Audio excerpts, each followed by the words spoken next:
बना था जहाँ के नियम कायदे कानून कुछ अलग होते थे।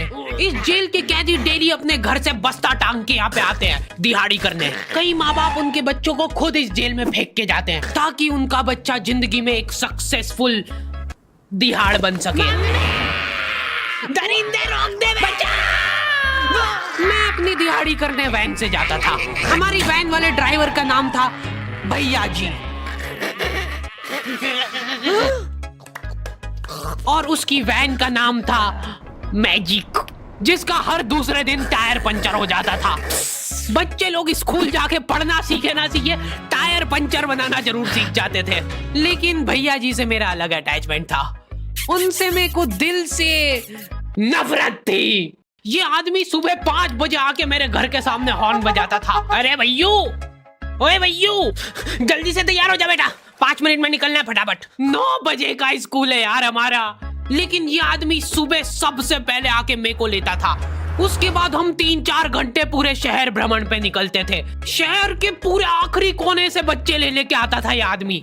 जहाँ पे वैन जा भी नहीं सकती उधर कूदा कूदा के ले जाता था ये, और फिर टायर पंचर हो जाते थे। शाम पड़े वापस से हमको घर घर छोड़ के आता था ये। जिंदगी बर्बाद कर दी थी भैया जी ने मेरी। सबसे पहले लेते थे और सबसे आखिर में छोड़ते थे।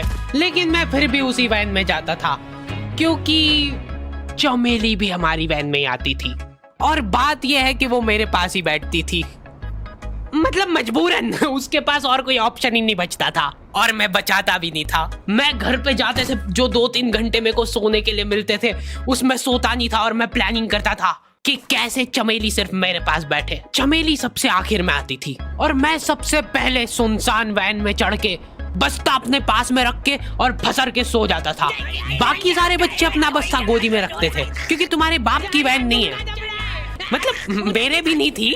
पर मेरे ऊपर भैया जी को तरस आ जाता था कि बेचारा 5 बजे से आया है, तो वो सोने देते थे। अरे कैसे चला रहा है ये गाड़ी? रुक जा, गाड़ी चलाना नहीं आती क्या? देखो, आदमी इतना तभी चिढ़ता है जब उसकी जिंदगी में कोई लड़की ना हो। नहीं है ना? नहीं, मैं समझ सकता हूँ लड़की ना होने का दुख दर्द। मैं भी किसी जमाने में लड़कियों की तलाश में गली मोहल्ले भटकता था। फिर एक दिन मेरे पास से वो निकली। जैसे ही मैंने हैपन खोल के देखा उसकी आईडी मेरे फोन पे चमक रही थी। हैपन ये एक रियल लाइफ डेटिंग ऐप है। यहाँ पे तुमको वो लोग मिलेंगे जो तुम्हारे आस पड़ोस से निकले हो कभी ना कभी।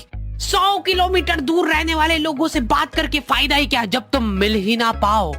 और अगर तुम्हारी घिनौनी शक्ल देख के यहाँ पे तुमसे कोई प्यार मोहब्बत नहीं भी करता है तो तुम फ्रेंडशिप तो कर ही सकते हो फिर भी। So go and check it out happen, link is in the description. लेकिन मैं सोता नहीं था, मैं आंख बंद करके चमेली के घर का इंतजार करता था।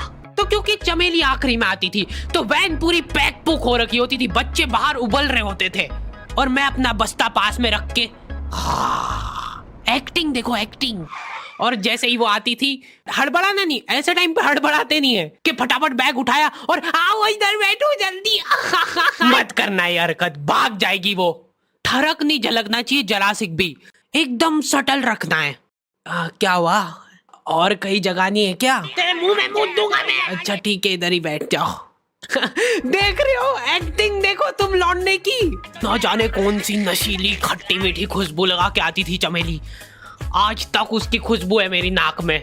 मैं वो खुशबू का पूरा मजा ले ही रहा होता हूँ, इतने में एकदम भभका बास आती है निकाह से। जैसे ही मैं बाहर झांकता हूँ, मरा हुआ कुत्ता पड़ा है वहाँ पे। एक काली कार सूख करके निकली और मेरे बच्चे को मार दिया। कैसे करके निकली? शुक। ऐसे नहीं निकली थी, मैं यहीं पे खड़ा था, वो कार आई थी और जैसे ही वो बच्चा नीचे आया तब वो खड़ा, वो बच्चा चिल्लाया और फिर कार शुक करके भाग गई। उधर कुछ बच्चे ऑटो रिक्शा से भी आते थे स्कूल। ऐसा लगता था कि पूरे स्कूल के बच्चे इस एक ऑटो रिक्शा में ठूस ठूस के ले जाता है वो। ये ऑटो वाले और भैया जी दोस्त थे और अब ये बीच सड़क पे रेसिंग लगवा रहे हैं। इनकी गाड़ियां उबला रही है बच्चों से, पर फिर भी नहीं मान रहे ये लोग। नहीं जीतूंगा। स्कूल जाके वो पीछे मुलट के देख रहा है तो एक बच्चा नहीं बचा उसके ऑटो रिक्शा में।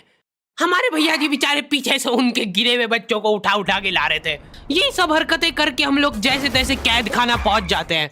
सुबह 5 बजे से निकलने के बावजूद हम लोग लेट पहुंच रहे हैं। वहाँ पे पहुंच के हमने देखा कि 4 लौंडे मरे हुए पड़े हैं। जिनको डॉन ने मारा है। डॉन हमारे स्कूल की इंचार्ज थी। डॉन का कद छोटा था और पेट मोटा था, और आश्चर्य की बात यह है कि समय के साथ उसकी हाइट कम हो रही थी। मतलब बड़े नहीं बड़े वो चलता एक बार को, पर इसकी कम हो रही थी।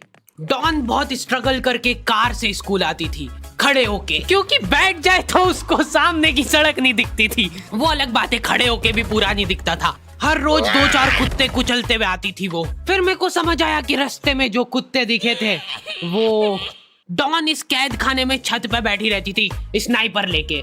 कोई भी कैदी कुछ गलत गतिविधि करता हुआ दिखता था तो वहीं पे, मैडम इनकी लाश का क्या करना है? अरे ये तो आपको पता ही है। कहाँ रह गए थे यार झमू दीदी, फटाफट ये खून वून साफ करो। झमू दीदी बुलेट से स्कूल आते थे और ये अफवाह फैली हुई थी पूरे स्कूल में कि उनके घर पे मर्सिडीज भी है, लेकिन झमू दीदी हम्बल रहना पसंद करते हैं। ऐसा कहा जाता था कि ये स्कूल ऑन पेपर झमू दीदी के नाम पे ही है, पर वो हम्बल रहने के लिए यहाँ पे झाड़ू पोछा लगाती है। वैसे मैडम इन्होंने करा क्या था? गैर कानूनी पेन फाइट का सट्टा खेलते थे ये लोग क्लास में। उससे मेरे को प्रॉब्लम नहीं है, मेरे को क्यों नहीं? हाँ, हमारी क्लास में पेन फाइट का सट्टा चलता था। हमारे इधर जो लौंडा पेन फाइट में जीतता था, सामने वाले का पेन उसका हो जाता था। कुछ बच्चे अपना सब कुछ दांव पे लगा देते थे और कर्जे में डूब जाते थे।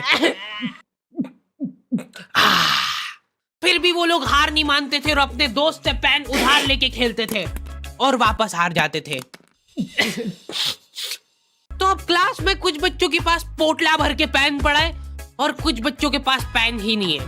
पेन इस कैद खाने की करेंसी थी, जिसके पास जितने महंगे पेन वो उतना रईस। यहाँ पे ब्लैक में पेन इधर उधर होते थे। नॉर्मल लोगों के पास होते थे 5 रुपए वाले जीफी जेल, जो कि तुम एक पन्ने पे लिखोगे तो पीछे 10 पन्ने तक छप जाएगा। और उनसे भी गए बीते लोग होते थे जो 3 रुपए वाला यूज एंड थ्रो लेके आते थे और उससे भी उनकी अच्छी राइटिंग आ जाती थी। बहुत चिढ़ मचती थी यार मेरे को उनसे। और कुछ चुनिंदा रईस लोग होते थे जिनके पास होता था ट्राईमैक्स।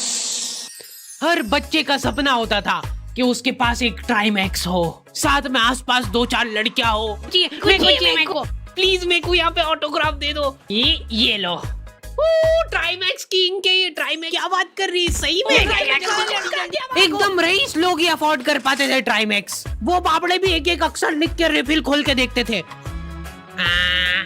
खाली हो रही है तो एक बार एक रईस बच्चे का ट्राईमैक्स चोरी हो गया। पूरे स्कूल में हाहू मच गई थी। वो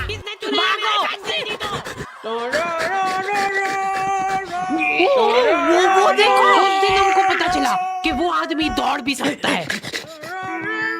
हमारे स्कूल में कुछ भी कांड हो रहा है, ये आदमी सबसे पहले दौड़ के आएगा, पूरा बैग खोल चोर, और बच्चों के बैग चेक करेगा। स्कूल वालों को भी इसकी सैलरी देते वक्त सबसे ज्यादा अखरती है। सैलरी किस चीज की? इस आदमी की शक्ल देख के ऐसा लगता था कि ये स्पोर्ट्स की आड़ में वैन वालों के साथ मिलके बच्चों की स्मगलिंग करता है। इस महान आदमी का नाम था भूषण। इसने अपनी जांग पे टैटू करा रखा था, भू अलग जांग पे, सड़ अलग जांग पे। सर कल से खो खो खेलने के लिए कितनी बजे आना है? वो तो बैग चेक करा पहले तू। इन्होंने पूरे कैद खाने के कैदियों को लाइन से खड़ा कर दिया है। पेन हमारी क्लास के बच्चे का गुमा है और पूरे स्कूल में ढूंढ रहे हैं लोग। आखिरी में पता चलता है कि वो बच्चा घर पे भूल के आ गया था उसका पेन। सॉरी बेटा, एक फेट में मुंह देगा।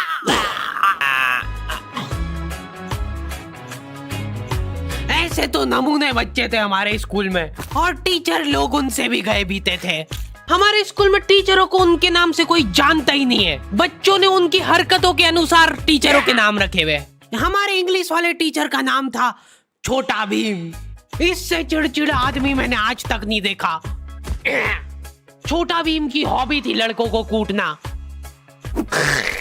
उस बेचारे की हाइट छोटी थी तो बच्चे के मुंह तक उसका हाथ ही नहीं पहुंचता था। बेचारा उचक उचक के मारता था, फिर भी कमर तक ही हाथ पहुंच पाता था उसका। एक पॉइंट पे मेरे को ऐसा लगने लग गया था कि उसको सैलरी लड़कों को कूटने की मिल रही है। कभी किसी बच्चे को बहुत ज्यादा मार दिया, घायल हो गया वो बेचारा, ये लो आपका एक्स्ट्रा बोनस। होमवर्क तुम्हारा बाप करेगा क्या? सर मेरे पापा मर गए थे। तू भी मर जा। ये लो। अरे वाह, नहीं चल रही, सांस तो नहीं चल रही है। हाँ कंफर्म कंफर्म मर चुका है ये। ओह ये लो आपका प्रमोशन हो गया है। लड़कियों से उसका अलग अटैचमेंट था। कौन सा परफ्यूम लगा के आई हो? सर थोड़ा थोड़ा दूर रहो। अरे मैं कुछ कर थोड़ी ना। भोली सी सूरत और आंखों में ठरक लेके स्कूल आ जाता था ये daily. So this means that he will jump over it and then he started. ये आदमी इंग्लिश को इंग्लिश में ही ट्रांसलेट करके चल जाता था हमारी नंगी आंखों के सामने।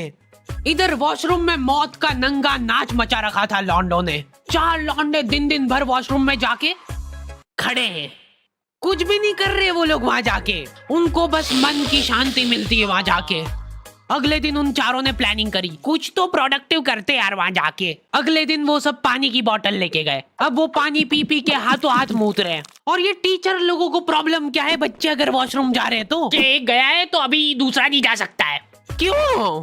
तुम्हारे घर की लेटरिन थोड़ी ना है वो कि एक टाइम पे एक जना यूज कर सकता है। मान लो वो 2 जने अगर वॉशरूम में मिल गए तो वो क्या कर लेंगे ज्यादा से ज्यादा?